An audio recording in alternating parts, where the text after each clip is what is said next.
সংযম হলো বীমা প্রকল্প। ব্রহ্মচর্যের প্রয়াস দাম্পত্য জীবনে নতুন নতুন রস ভাণ্ডারের দুয়ার উন্মোচিত করে। আমাদের সর্বাধিক আকর্ষণের মূল হেতু হল আমার মধ্যে যা নেই তা পাওয়ার আকাঙ্ক্ষা। স্ত্রীর শুধু দেহ নয়, মানসিকতা, বুদ্ধি, প্রতিভা, দক্ষতা, সদভ্যাস, আবেগ, প্রবণতা সহ যদি স্বামী নিজের অন্তরলোকে ক্রমশ প্রত্যক্ষ করতে অভ্যস্ত হন, আর স্ত্রী যদি অনুরূপভাবে স্বামীর সব কিছু তার নিজ সমগ্র সত্তার মধ্যে প্রত্যক্ষ অনুভব করতে প্রয়াসী হন, তবে উভয়ে অতি সহজে দেহাতীত প্রেমের অপূর্ব রসের সন্ধান পান। দেহ থেকে দেহাতীতে যাওয়ার এটি একটি আশ্চর্য মানস কৌশল, যা নিবিড় দাম্পত্য জীবনেই অনুধাবন সম্ভব।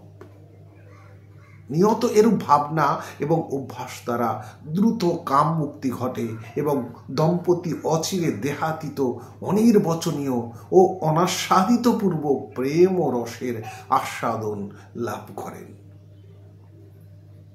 যে যে পরিবারে ব্রহ্মচর্যের শিক্ষা বা প্রভাব আছে, দেখা যায় তাদের ভিতরে পারস্পরিক প্রীতি, সহিষ্ণুতা, সমঝোতা এবং সহযোগ বিদ্যমান। অন্যথায় দেখা যায় ঝগড়া, মারামারি, অশান্তি, যন্ত্রণা, মামলা মোকদ্দমা, খুনোখুনি ইত্যাদি। ব্রহ্মচর্য মানে এখানে নৈষ্ঠিক ব্রহ্মচর্য নয়।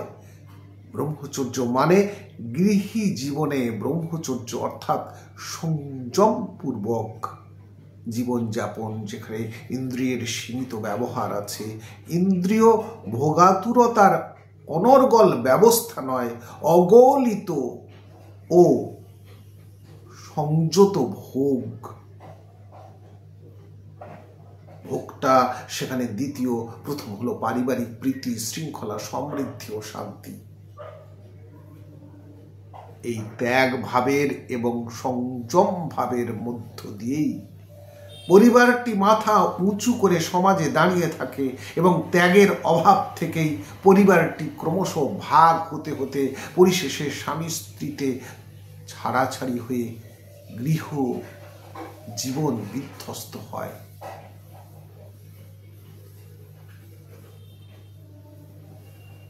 টাকা পয়সা, প্রভাব প্রতিপত্তি ইত্যাদি হিংসা দেশ সৃষ্টি করে বটে, তবে কাম প্রসূত যে হিংসা দেশ, তা আরো মারাত্মক এবং অতীব ভয়ঙ্কর। তা থেকে ফিরে আসবার পথ প্রায়ই থাকে না। আর ঠিক ঠিক ব্রহ্মচর্য পালিত হলে টাকা পয়সা, প্রভাব প্রতিপত্তিজনিত হানাহানিও ক্রমশ হ্রাস পায়। বাঙালি তথা ভারতীয় জীবনে যদি আমরা পারস্পরিক সুখ, শান্তি ও সমৃদ্ধি কামনা করি, তবে ব্রহ্মচর্য ও সংযমের সমাদর, অভ্যাস এবং চর্চা সর্বাধিক গুরুত্বপূর্ণ, জরুরি। এটি পারিবারিক শান্তি ও সমৃদ্ধির বীমা প্রকল্প স্বরূপ এবং সদ্য ফলপ্রসূ মহৌষধ। পাঠ করলাম ব্রহ্মচর্য বিজ্ঞান থেকে। সংযম হলো বীমা প্রকল্প স্বরূপ, একটি অসাধারণ শিরোনাম। ধন্যবাদ।